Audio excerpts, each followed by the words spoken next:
Արաղչին Պուտինին է ներկայացրել Թեհրան-Վաշինգտոն բանակցությունների ընթացքը։ Մոսկվան Թեհրանի ռազմավարական գործընկերն է, Արաղչի։ Լավրովը եւ Արաղչին քննարկել են Իրանի միջուկային ծրագրի շուրջ բանակցությունները։ Ռուսաստանի եւ Ուկրաինայի փոխադարձ հարվածների հետևանքով կան զոհեր ու վիրավորներ։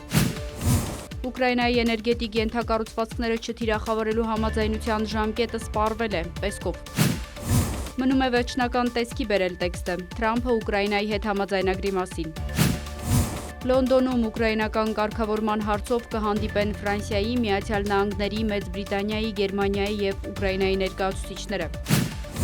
Ամերիկյան ուժերը ոչնչացրել են հութիների վերահսկողության տակ գտնվող Եմենի Ռաս Իսա նավահանգիստը։ Միացյալ Նահանգները Սիրիայից դուրս է բերում 600 զինվորականի, New York Times։ Համասը դեմ է ցանկացած հրադադարի, որը չի հանգեցնում պատերազմի ավարտին, France Press։